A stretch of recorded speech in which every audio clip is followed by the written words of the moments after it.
రెండవది రైతులు 2 లక్షల రుణమాఫీ ఒకేసారి చేస్తాం. వాస్తవానికి 9వ తారీఖు చేస్తామన్నారు. దానికి ముందు రోజు గడువుతో కూడా సంబంధం లేదు. కానీ బడ్జెట్లో పెట్టాలి కాబట్టి బడ్జెట్ వచ్చేంత వరకు ఆగుతున్నారు ఏమో మేము కూడా అనుకున్నాం. కానీ వాళ్ళు దాని ప్రస్తావన లేదు. ఎక్కడ వ్యవసాయ శాఖ పద్ధతులు కనపడాలి. రుణమాఫీ కనుక ఒకేసారి చేసి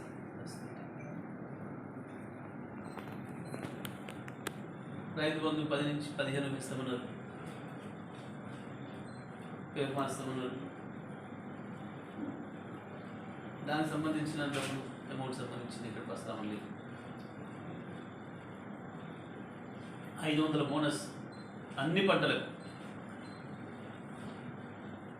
ఒక వరి మాత్రమే కాదు, వరి, పత్తి, కంది, వేరుశనగ, పెసళ్ళు, మొక్కజొన్నలు, ఎర్రజొన్నలు అన్నిటికీ 500 రూపాయల బోనస్ ఇస్తామన్నారు క్వింటాల్కి.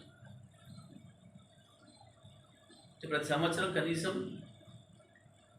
25-30 వేల కోట్లు దాన్ని పెట్టాల్సి ఉంటుంది. దాని ప్రస్తావన ఎక్కడ లేదు. వ్యవసాయ శాఖ పద్ధతిలో కనబడతలేదు.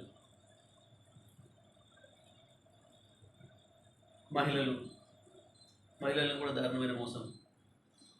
ఏదో ఉత్తరే ఫ్రీ బస్ ఎక్కించడం ప్రచారం చేసుకున్నారు. అసలు రహస్యం నిన్న బయట పెట్టుకున్నారు. మేము మహిళల పర్సు కొట్టినాం, పేరుకు ఫ్రీ బస్ అని పెట్టినాం, వచ్చి గుళ్ళల్లో మా డబ్బులు వేసిపోతున్నారు, మాకేం నష్టం లేదు. ఇప్పటిదాకా మనం జేబు దొంగలనే చూసినాం ప్రపంచంలో. కానీ మొదటిసారి పర్సు దొంగలు కూడా వచ్చారు.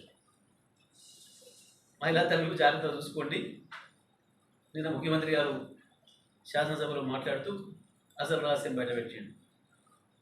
మేము మహిళల మీద ఏదో ప్రేమతో పెట్టలే, వాళ్ళ పర్సులు కొట్టేయడానికి పెట్టినాం. మాకు నెలకు 100 కోట్ల ఆదాయం పెరుగుతుంది దీనివల్ల అని చెప్పి. ఇదిగో ఇది వీళ్ళ చక్కద. అంటే జేబులు కొట్టే అవకాశం ఉన్న కాడ పెట్టిన పథకం మొదటిదే. అంటే జేబులు కొట్టుడు, పర్సులు కొట్టుడు మొదలు పెట్టిండ్రు. ఎందుకంటే పాపం లంకె బిందెలు దాచిపెట్టిపోయారని అనుకుని వచ్చినట్ట.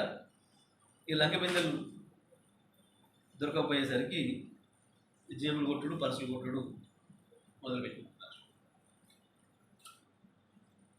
2500 ప్రతి మహిళకు ప్రతి నెలకు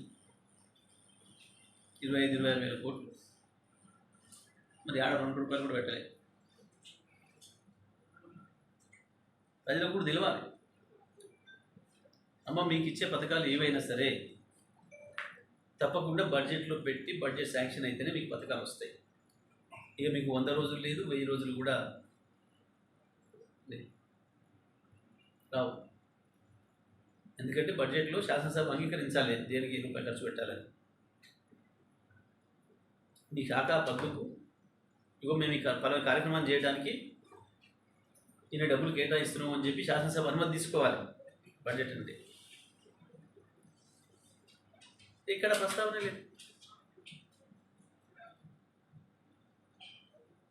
అన్ని వర్గాలు పాపం ఆటో కార్మికులు వాళ్ళు ఎంత అవమానించే పద్ధతులు మాట్లాడారు నిన్న ముఖ్యమంత్రి గారు.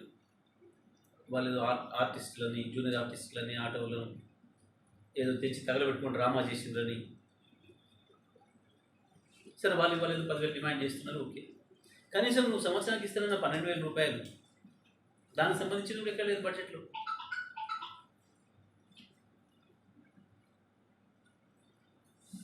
ఈ వర్గం ఆ వర్గం ఉంది కాదు, దళితులకు సంబంధించి ప్రత్యేకించి దళిత సంక్షేమానికి దేనికి ఏ పథకం పెడుతున్నావు, ఏం చేస్తున్నావు? అంతకుముందు రైతు బంధు పథకం ఉంచుతున్నావా, తీసేస్తున్నావా? దళిత బంధు పథకం ఉంచుతున్నావా, తీసేస్తున్నావా? చెప్పలే ఎక్కడ. దాని మీద కూడా పెట్టాలి. నువ్వు కొత్త పెట్టుడు కాదు, ఉన్నది తీసేసి ప్రజలను ఉంచుతుంది. గిరిజనులకు సంబంధించి ఏదో ప్రత్యేకంగా చేస్తానంటే దానికి పత్తా లేదు. విద్యార్థులకు ప్రతి విద్యార్థికి 5 లక్షల రూపాయలు చదువుకోవడానికి ఇస్తానని చెప్పాడు. రూపాయలు కూడా పెట్టలేదు. ఈ ఒక్కరిని వదిలిపెట్టలే, వీళ్ళు వాళ్ళని కాదు, అన్ని వర్గాలను మోసం చేసి ఇంత మోసపూరిత బడ్జెట్ ఇప్పటివరకు చరిత్రలో ఎవరు కూడా పెట్టింటారు ఈ పార్టీల ప్రభుత్వాలు. ఇది వీళ్ళ గొప్పతనం. అలీబాబా 40 దొంగల్లాగా వచ్చి పడ్డరు. ప్రజలకు కేసీఆర్ ఇచ్చిన పథకాన్ని కూడా కొనసాగించే పరిస్థితి లేదు. పైగా ప్రజల జేబులు కత్తిరించి, మహిళల పర్సులు కత్తిరించే పరిస్థితికి దాపరించారు వీళ్ళు. ఈ బడ్జెట్లో మోసమైన దగానే తప్ప ఇంకోటి ఏం లేదు.